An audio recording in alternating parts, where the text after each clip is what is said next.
teknologi masyarakat.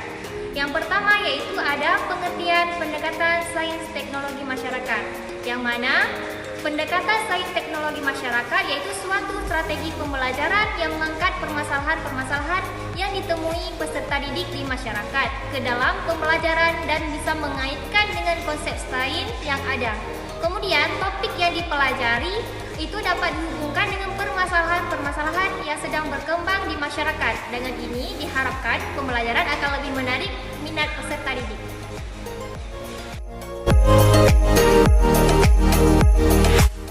Selanjutnya yaitu menurut Yager dalam Fajar menguraikan bahwa karakteristik pendekatan sains teknologi masyarakat yaitu yang pertama mengidentifikasi masalah-masalah setempat. Yang kedua, penggunaan sumber daya setempat yang digunakan dalam pemecahan masalah.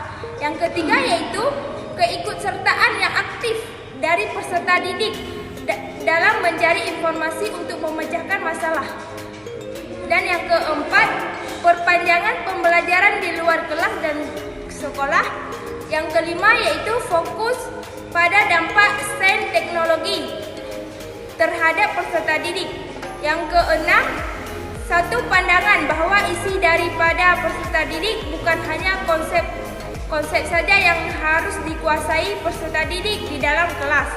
Yang ketujuh, penekanan pada keterangan proses di mana peserta didik dapat menggunakan dalam memecahkan masalah.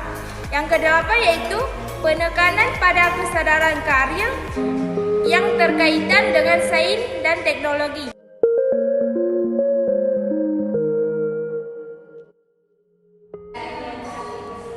Jadi, di sini ada karakteristik sains, teknologi, dan masyarakat. Di dalam karakteristik ini, yang pertama ada masyarakat. Pada pendekatan sains teknologi masyarakat ini merupakan inovasi yang berorientasi bahwa sains ini sebagai bidang ilmu yang tidak terpisah dan realitas kehidupan masyarakat sehari-hari dan melibatkan siswa secara aktif. Di dalam pembelajaran konsep-konsep sains terkait ini, kemudian sains aplikasi sains. Dari sains aplikasi sains ini meliputi dua bagian, yaitu ada lingkungan dan teknologi. Keduanya saling berkaitan. Kenapa di sini saya bilang saling berkaitan? Karena di dalam upaya ini memperoleh penjelasan tentang objek-objek fenomena alam.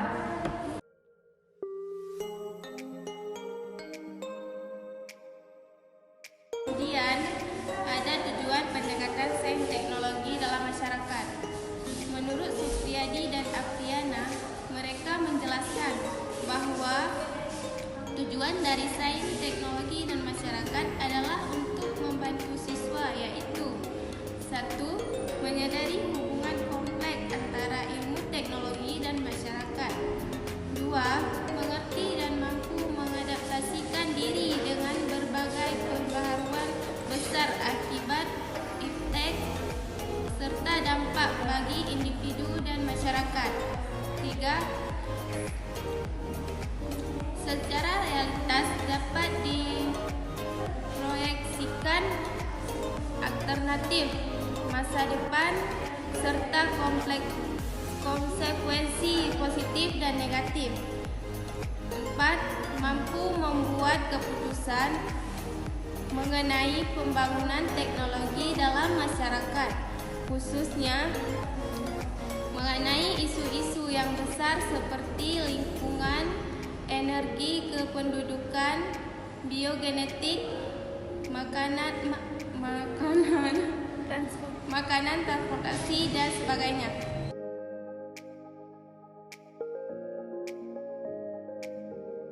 Jadi selanjutnya yaitu tahap penerapan pendekatan teknologi masyarakat terdiri dari 5 tahap. Yang pertama pendahuluan, yaitu tentang inisiasi atau apresiasi atau eksplorasi, yaitu menjelaskan tentang isu masalah. Yang kedua yaitu pembentukan atau pengembangan konsep, yaitu membahas tentang pemahaman pemantapan konsep.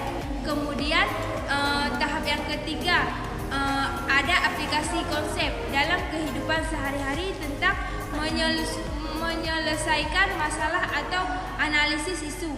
Contohnya, masyarakat sedang membuat sesuatu rancangan dengan adanya teknologi bisa membantu mereka membuat rancangan tersebut dengan lebih mudah. Yang keempat yaitu tahap pemantapan konsep. Dan yang kelima yaitu adanya penilaian.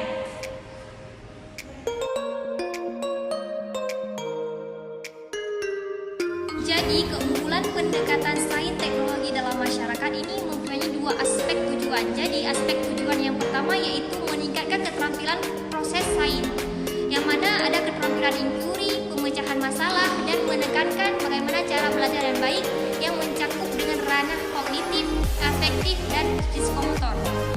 Contohnya, seperti siswa memiliki kemampuan memandang sesuatu, cara berintegrasi dan memperhatikan keempat unsur tentang sistem keunggulan masyarakat, sehingga dapat memperoleh pemahaman yang lebih mendalam tentang pengetahuan yang dimilikinya. Dan yang aspek yang kedua ada aspek pembelajaran, yang mana menggunakan berbagai strategi dan berbagai sumber informasi, kerja lapangan dan studi mandiri. Contohnya yaitu melatih siswa peka terhadap masalah yang sedang berkembang di lingkungan siswa tersebut. Kemudian siswa juga memiliki kepedulian terhadap lingkungan kehidupan atau sistem kehidupan dengan mengetahui apa yang terjadi dalam lingkungan di sekitar.